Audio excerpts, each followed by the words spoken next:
ಆ ಪರಮಾತ್ಮನ ಬಗ್ಗೆ ಮಾತ್ರ ನಾವು ಚಿಂತನೆ ಮಾಡುವ, ಭಗವಂತನ ಬಗ್ಗೆ ಮಾತ್ರ ಚಿಂತನೆ ಮಾಡುವ. ಸಂತ ತುಕಾರಾಮ್ ಮದುವೆಯಾದ ನಂತರ ದಿನದ 24 ತಾಸು ಪಾಂಡುರಂಗ ಪಾಂಡುರಂಗ ಪಾಂಡುರಂಗ, ಯಾವತ್ತು ಭಗವಂತನ ನಾಮಸ್ಮರಣೆ. ಆದ್ರೆ ಅವನ ಹೆಂಡತಿ ಜೀಜಾ ಏನದ ನೋಡ್ರಿ, ಆಕಿ ಚಂದ ಬಾಳೆ ಮಾಡುವ ಕಣ್ಣಕಿ.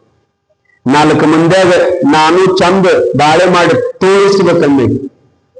ಹೆಣ್ಮಕ್ಕಳಿಗೆ ಅದು ಬಹಳ ಕಾಡ್ತಿರ್ತದ ನೋಡಿ. ಏನಂತಂದ್ರ ನಾವು ಎಲ್ಲರಿಗಿಂತ ಚಂದ ಬಾಳೆ ಮಾಡುವ, ಎಲ್ಲರಿಗಿಂತಲೂ ಚಲೋ ಮನಿ ಕಟ್ಟೆ, ನಮ್ಮ ಮನ್ಯಾಗ ಸಾಮಾನು ಎಲ್ಲಾನು ತರಬೇಕು. ನಾವು ಟ್ರ್ಯಾಕ್ಟರ್ ತರಬೇಕು, ಕಾರ್ ತರಬೇಕು, ನಾನು ಕೊಳ್ಳಾಗ ಸಾಕಟ್ಟು ಬಂಗಾರ ಹಾಕೋಬೇಕು, ಚಲೋ ಸೀರೆ ತರಬೇಕು, ನನ್ನ ಮಕ್ಕಳಿಗೆಲ್ಲ ಚಲೋ ಸೀರೆ ತರಬೇಕು, ಹೊಲ ತಗೋಬೇಕು. ಒಟ್ಟು ನಾನು ಎಲ್ಲರಿಗಿಂತಲೂ ಚಂದ ಬಾಳೆ ಮಾಡ್ಬೇಕಂತ ಹೆಣ್ಮಗಳಿಗೆ ಬಹಳ ತಲೆಗಿರ್ತದೆ. ಅದಕ್ಕೆ ಬಡ್ಕೊಂಡು ಬಡ್ಕೊಂಡು ಬಡ್ಕೊಂಡು ಸಾಯ್ತಾವೆ ಹೆಣ್ಮಕ್ಳು.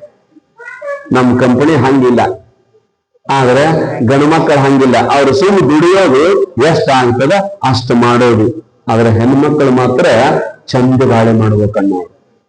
ಹಂಗ ಜೀಜಾ ಆಕೆ ಏನು ಅಂತಂದ್ರೆ ಒಟ್ಟು ನಾವು ಚಲುವಾಗಿ ಇರ್ಬೇಕಂತ ತಿಳ್ಕೊಂಡೆ ಗಂಡ ಹೇಳ್ತಿದ್ಲು, ಇನ್ನಟ್ಟು ಗಳಿಸೋಣ್ರಿ, ಇನ್ನಟ್ಟು ಗಳಿಸೋಣ್ರಿ, ಇನ್ನಟ್ಟು ಗಳಿಸೋಣ್ರಿ, ಇನ್ನಟ್ಟು ಗಳಿಸೋಣ್ರಿ.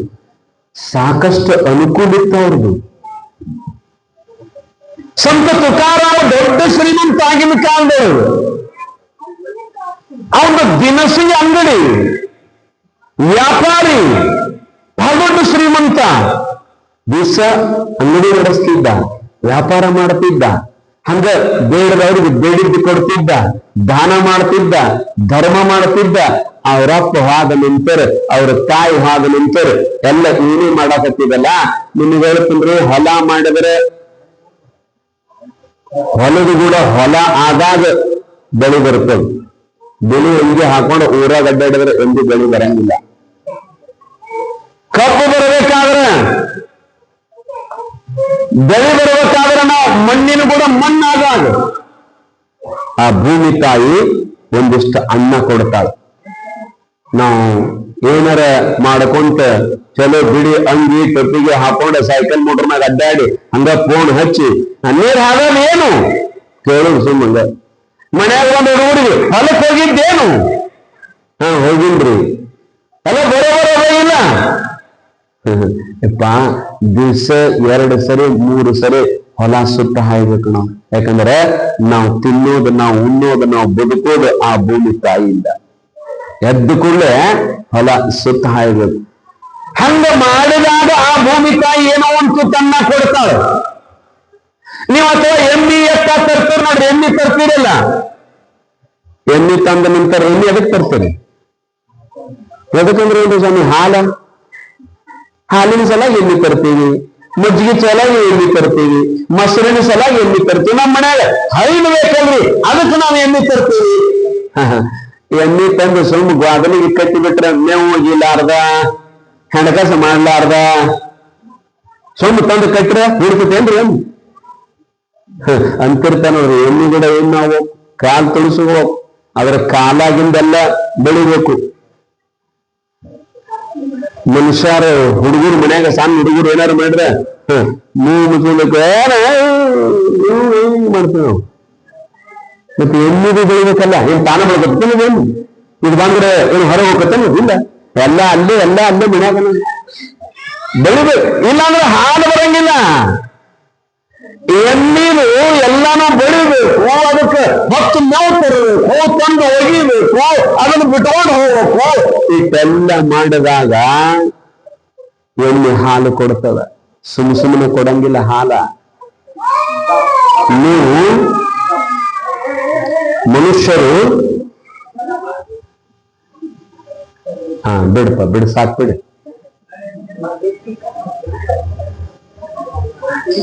ಎಮ್ಮೆ ತೃಪ್ತಿಯಿಂದ ಬದುಕಬೇಕು, ಸಮಾಧಾನದಿಂದ ಬದುಕಬೇಕು. ಯಾಕಂತಂದ್ರೆ ಮನುಷ್ಯನಿಗೆ ಎಲ್ಲದಕ್ಕಿಂತಲೂ ಮಾನಸಿಕ ನೆಮ್ಮದಿ ಎನ್ನುವುದು ಬಹಳ. ಎಲ್ಲದಕ್ಕಿಂತಲೂ ಮಾನಸಿಕ ನೆಮ್ಮದಿ ಇತ್ತು ಅಂತಂದ್ರೆ ಮನುಷ್ಯನಿಗೆ ಎಲ್ಲಾನು ಇದ್ದಂಗ. ಮತ್ತು ಎಲ್ಲಾನು ಇದ್ದು 100 ಎಕರೆ ಹೊಲ ಇದ್ದು ಮನೆಯೊಳಗ ಕೋಟಿ ಗಂಟಲೆ ರೊಕ್ಕ ಇದ್ದು ದೊಡ್ಡ ಮನೆ ಇದ್ದು ನಮಗ ಶಾಂತಿ ಇದ್ದಿದ್ದಿಲ್ಲ ಅಂದ್ರೆ, ನಮಗ ಸಮಾಧಾನ ಇದ್ದಿದ್ದಿಲ್ಲ ಅಂತಂದ್ರೆ, ನಮಗ ತೃಪ್ತಿ ಇರಲಿಲ್ಲ ಅಂತಂದ್ರೆ ಏನಿದ್ದು ಏನಿದರು ಮನುಷ್ಯನಿಗೆ? ಮನುಷ್ಯ ಮೊದಲು ಏನಂತಂದ್ರೆ ಪರಮಾತ್ಮ ಏನು ಕೊಟ್ಟಾನಲ್ಲ ನಮಗ, ಪರಮಾತ್ಮ ಭಗವಂತ ನಮ್ಮ ಹಣೆ ಬರಕ್ಕ ನಾವು ಏನು ಬೇಡಿ ಬಂದೀವಲ್ಲ ಅದನ್ನು ಕೊಟ್ಟಾನೆ ಪರಮಾತ್ಮ. ಅಷ್ಟರೊಳಗ ತೃಪ್ತಿಯಿಂದ ಬದುಕಬೇಕು, ಸಮಾಧಾನದಿಂದ ಬದುಕಬೇಕು. ಮತ್ತೆ ಸಮಾಧಾನದಿಂದ ಬದುಕೋದಂದ್ರೇನು? ಪ್ರತಿನಿತ್ಯ ನಾವು ಮಾಡುವ ಕಾಯಕ ಮಾಡೋದು. ನಾವು ದಿವಸ ನಾವೇನು ಕೆಲಸ ಮಾಡ್ತೀವಿ, ಕೆಲಸ ಮಾಡೋದು. ಆ ಕೆಲಸದಿಂದ ನಮ್ಮ ಬದುಕಿಗೆ, ನಮ್ಮ ಹಣೆ ಬರಕ್ಕೆ ಎಷ್ಟು ಬಂದದಲ್ಲ ಅಷ್ಟರೊಳಗೆ ನಮ್ಮ ಗಂಡ, ನಮ್ಮ ಹೆಂಡತಿ, ನಮ್ಮ ಮಕ್ಕಳು ಆರಾಮಿದ್ದು ಬಿಡೋದು. ಬಾಜುದವ್ರು ನೋಡಂಗಿಲ್ಲ, ಯಾಕಂದ್ರೆ ಅವರ ಕರ್ಮ ಅವ್ರಿಗೆ. ಅವ್ರದ್ದು ಬಹಳ ದೊಡ್ಡ ಮನೆ ಅದ, ನಮಗೆ ಸಣ್ಣ ಮನೆ ಅದ ಅಂತ ತಿಳ್ಕೊಂಡು ದುಃಖ ಮಾಡ್ಕೋಬೇಡ. ಅವ್ರದ್ದು ಕಾರ್ ಗಾಡಿ ಅದ, ನಮಗೆ ಸೈಕಲ್ ಮೋಟರ್ ಅದ ಅಂತ ಚಿಂತೆ ಮಾಡಬೇಡ. ಅವ್ರದ್ದು 100 ಎಕರೆ ಹೊಲ ಅದ, ನಮ್ದು 4 ಎಕರೆ ಹೊಲ ಅದ ಅಂತ ತಿಳ್ಕೊಂಡು ಮನಸ್ಸಿನಾಗ ನೋವು ಮಾಡ್ಕೋಬೇಡ. ಯಾಕಂತಂದ್ರ ನೀವೊಂದು ಕೋಟಿ ರೂಪಾಯಿ ಮನ್ಯಾಗ ಮಲ್ಕೊಂಡ್ರು ಹತ್ತುದು ನಿದ್ದೆ ಅದ,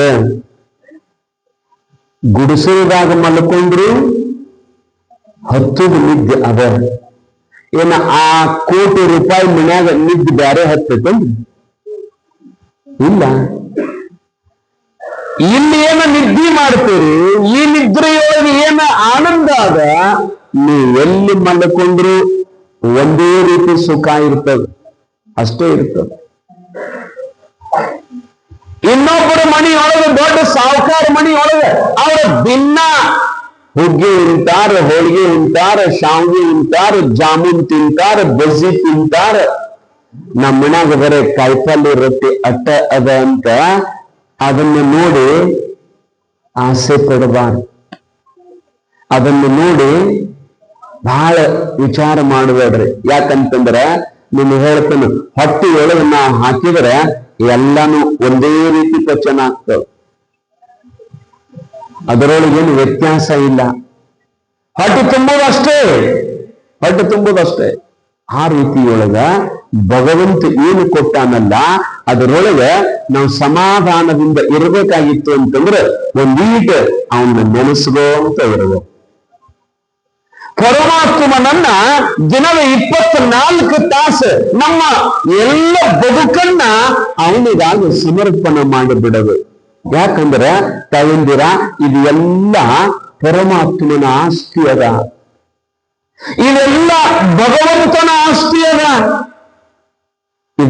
ಇದು ನಮ್ಮದೇನೂ ಅಲ್ಲವೇ ಅಲ್ಲ, ಇದು ನಮ್ಮದೇನೂ ಇಲ್ಲ. ಯಾಕಂದ್ರೆ ನಾವು ಬರುವಾಗ ಇಲ್ಲಿ ಏನೂ ತಂದಿಲ್ಲ, ಎಲ್ಲರೂ ಖಾಲಿ ಖಾಲಿ ಖಾಲಿ ಬಂದೀವಿ. ನಾವು ಇಲ್ಲಿ ಏನೂ ತಂದಿಲ್ಲ. ನಾವು ಬರುವಾಗ ಹೆಂಗೆ ಬಂದೀವಿ ಅಂತಂದ್ರ ಬರೀ ಕೈಲೇ ಬಂದೀವಿ, ಬರೀ ಕೈಲೇ ಬಂದೀವಿ. ಬರುವಾಗ ಬತ್ತಲೆ, ಹೋಗುವಾಗ ಬತ್ತಲೆ, ಬಂದು ಹೋಗುವ ನಡುವೆ ಬರೀ ಕತ್ತಲೆ. ಇದೆಲ್ಲ ಯಾರ್ದದ ಅಂತಂದ್ರ ಪರಮಾತ್ಮನ ಆಸ್ತಿ ಅದ. ಈಶಾವಾಸ್ಯಮಿದಂ ಸರ್ವಂ ಯತ್ ಕಿಂಚಿತ್ ಜಗತ್ಯಾಂ ಜಗತ್ ತೇನ ತತ್ತೇನ ಬಿಂಗಿತಾಃ ಮಾಗ್ರಗತ್ ಕಶ್ಯ ಶುದ್ಧನಂ. ಈಶಾವಾಸ್ಯಮಿದಂ ಸರ್ವಂ, ಇವೆಲ್ಲವೂ ಏನದ ಅಂತಂದ್ರ ಈಶನ ವಾಸ ಅದ, ಪರಮಾತ್ಮಂದದ. ಕನ್ನಡದೊಳಗೆ ನೀವು ಹಾಡ ಕೇಳ್ತೀರಿ ನೋಡ್ರಿ, ಏನಂತಂದ್ರ ದೇವನಾಮನೆ ಇದು ಈ ಜಗವೆಲ್ಲ, ಬಾಡಿಗೆದಾರರು ಜೀವಿಗಳೆಲ್ಲ. ಇವೆಲ್ಲ ಯಾರ್ದದ ಅಂತಂದ್ರ ಪರಮಾತ್ಮನಿಂದದ. ನಾವಿಲ್ಲಿ ಬಂದ ಎಲ್ಲ ಫ್ರೀಯಾಗಿ ಕೊಟ್ಟಾನಂದ್ರಿ ಪರಮಾತ್ಮ ನಮಗ. ಎಲ್ಲ ನಾವು ಬರೋಕ್ಕಿಂತ ಮೊದಲು ಇತ್ತರಿ ಇದು. ನೀವು ನಿಮ್ ಮನ್ಯಾಗ ಹುಟ್ಟೋಕ್ಕಿಂತ ಮೊದಲು ನಿಮ್ ಮನೆ ಇತ್ತ ಏನು? ಇಲ್ಲೇ ಇದ್ದೀರಿ? ಇಲ್ಲೇ ಇದ್ದೀರಿ ಸ್ವಾಮಿ, ನಿಮ್ ಮುಂದೆ ನಾವೇ ಹೋಗೋಣ. ನಿಮ್ ಮನ್ಯಾಗ ನಿಮ್ಮ ತಾಯಿ ನಿಮಗ ಜನ್ಮ ಕೊಡೋಕ್ಕಿಂತ ಮೊದಲು, ನೀವು ಹುಟ್ಟೋಕ್ಕಿಂತ ಮೊದಲು ನಿಮ್ಮ ಮನೆ ಇತ್ತ ಇಲ್ಲ? ಇತ್ತು. ನಿಮ್ಮ ಹೊಲನೂ ಇತ್ತು, ಊರ ಎಲ್ಲ ಇತ್ತು. ನೀವು ಬರೋಕ್ಕಿಂತ ಮೊದಲು ಆಲ್ರೆಡಿ ಇತ್ತಿದೆ. ಬರುವಾಗ ನಿನಗೆ ಏನೋ ತಂದಿಲ್ಲ, ನೀನಿಲ್ಲಿ ಅರಿವಿ ಸಭೆ ಹಾಕೊಂಡು ಬಂದಿಲ್ಲ. ನಾವು ಬರುವಾಗ ಅರಿವಿ ಸಭೆ ಹಾಕೊಂಡು ಬಂದಿಲ್ಲ. ಎಲ್ಲ ಪರಮಾತ್ಮನ ಆಸ್ತಿ ಅದ. ನಾವು ಬರೋಕ್ಕಿಂತ ಮೊದಲು ಎಲ್ಲ ಇತ್ತು ಅಂತಂದ್ರ ಇದು ಮತ್ತೆ ನಿಂದ ಅಲ್ಲ ಅಂದಂಗ ಆಯ್ತಲ್ಲ. ಇದು ಪರಮಾತ್ಮಂದದ. ಮತ್ತೆ ಹೋಗುವಾಗ ನಾವೇನು ಒಯ್ಯಕ್ಕೆ ಬರಂಗಿಲ್ಲ. ಮತ್ತೆ ಯಾಕಪ್ಪ ಇಟ್ಟು ಬಿಡದಾಟ ಇದಕ್ಕ? ಯಾಕಿಷ್ಟು ಇದಕ್ಕ ಜಗಳ? ಯಾಕಿದಕ್ಕಿಷ್ಟು ಪ್ರತಿನಿತ್ಯ ನೋವುಗಳನ್ನು ಅನುಭವಿಸೋದು? ಅದಕ್ಕ ಯಾರದೇ ಇರತಕ್ಕಂತ ಪರಮಾತ್ಮನಿಂದ ಇರತಕ್ಕಂತ ಈ ಆಸ್ತಿಗೆ ನಾವೇನಪ್ಪ ಅಂತಂದ್ರ ಸೊಮ್ಮ ಅನುಭವಿಸೋದು. ನಿಮ್ಗೆ ಹೇಳ್ತಾನ ಚಂದ ಅನುಭವಿಸೋದು ಇದನ್ನ ಇರೋ ತನಕ. ಈಗ ಯಾರ್ದಾರ ಮದುವೆ ಊಟಕ್ಕೆ ಹೋಗಿರ್ತೀವಿ ನೋಡ್ರಿ, ಎಲ್ಲ ತರ ಮಾಡಿರ್ತಾರಲ್ಲ, ಚಂದ ಹಣ್ಣಂಗೆ ಊಟ ಮಾಡೋದು. ನಮ್ದಂತೂ ಅಲ್ಲೇ ಅಲ್ಲಲ್ಲ. ಮುಂದಿನ ಮದುವೆ ಹೋಗಿರ್ತೀರ, ಅವ್ರು ಜಾಮೂನ್ ಮಾಡ್ಯಾರ, ಚಪಾತಿ ಮಾಡ್ಯಾರ, ಹೋಳಿಗೆ ಮಾಡ್ಯಾರ, ಹುಗ್ಗಿ ಮಾಡ್ಯಾರ, ಎಲ್ಲ ಮಾಡ್ಯಾರ. ಕಮ್ಮಗ ತಿನ್ನೋದು, ಹೊಡ್ತಾನು ಹೊಡೆಯೋದು, ಚಂದ ಅನುಭವಿಸೋದು. ಹಂಗ ಇದು ಪರಮಾತ್ಮನ ಆಸ್ತಿ ಅದಲ್ಲ. ಅದಕ್ಕೆ ಇದನ್ನು ಸುಮ್ಮ ಚಂದ ನೋಡೋದು. ಎಲ್ಲ ಪ್ರಕೃತಿ ಸೌಂದರ್ಯವನ್ನ ಪರಮಾತ್ಮ ನಿರ್ಮಾಣ ಮಾಡಿರತಕ್ಕಂಥ ಈ ಜಗತ್ತನ್ನ ಚಂದ ನೋಡೋದು, ಕಣ್ತುಂಬ ನೋಡಿ ಖುಷಿ ಪಡೋದು, ಕಣ್ತುಂಬ ನೋಡಿ ಅನುಭವಿಸೋದು. ಇದು ಭಗವಂತನ ಆಸ್ತಿ. ಇನ್ನ ಇದನ್ನೆಲ್ಲ ನೋಡಿ ಅವನ ನೆನಪು ಬರುವ ಎಷ್ಟು ಚಂದ ಪ್ರತಿ ಜಗತ್ತು ಮಾಡ್ಯಾನಪ್ಪ ಪರಮಾತ್ಮ. ಈ ಜಗತ್ತಿನೊಳಗೆ ಎಷ್ಟು ಚಂದ ಮಂದಿನ ಹುಟ್ಟಿಸ್ಯಾಣ, ಎಷ್ಟು ಚಂದ ಬೆಳಿ ಕೊಟ್ಟಾನ, ಎಷ್ಟು ಚಂದ ನಮಗಿಲ್ಲಿ ನೀರು ಕೊಳೆ ಮಾಡುತ್ತವೆ, ನೀರು ಕೊಟ್ಟಾನ. ನಮಗಿಲ್ಲಿ ಅನ್ನ ಕೊಳೆ ಮಾಡುತ್ತವೆ, ಅನ್ನ ಕೊಟ್ಟಾನ. ನಮಗಿಲ್ಲಿ ಇರಾಕ ಬಟ್ಟೆ ಕೊಳೆ ಮಾಡುತ್ತವೆ, ಬಟ್ಟೆ ಕೊಟ್ಟಾನ. ಇವೆಲ್ಲ ಪರಮಾತ್ಮ ಕೊಟ್ಟಿಲ್ಲ? ಇವೆಲ್ಲ ಕೊಟ್ಟಿಯಪ್ಪ ಪರಮಾತ್ಮ ಅಂತ ತಿಳ್ಕೊಂಡು ಅವನ್ನ ನೆನೆಸೋದು. ಪ್ರತಿ ದಿವಸ ನೆನೆಸಿದ್ರು ಕಡಿಮೆ ನೋಡಿ ಅವನ್ನ, ಪ್ರತಿ ದಿವಸ. ಅದಕ್ಕೆ ಸಂತರು ಹಿಂದಿನವರೆಲ್ಲರೂ ಈ ಯಾಕೆ ಅಷ್ಟು ಭಗವಂತನ ನೆನೆಸ್ತಿದ್ರು ಅಂತಂದ್ರ, ಇಂದಿನ ನಾಳೆ ಮತ್ತೆ ನಾವು ಅವನ ಹತ್ತಿರ ಹೋಗೋವರೆದಿವಲ್ಲ, ಅದಕ್ಕೆ ಅವಂದೇ ಧ್ಯಾನ ಮಾಡ್ತಿದ್ರು, ಅವಂದೇ ಧ್ಯಾನ ಮಾಡ್ತಿದ್ರು. ಸುಮ್ಮನೆ ಯಾರು ಅವರಲ್ಲಿ ನೀವೆಲ್ಲ ಎಷ್ಟು ಮಂದಿ ಪುರಾಣ ಕೇಳಿರಿ, ಬಹುತೇಕ ಸಾಕಷ್ಟು ಮಂದಿ ಪುರಾಣ ಕೇಳಿರಿ.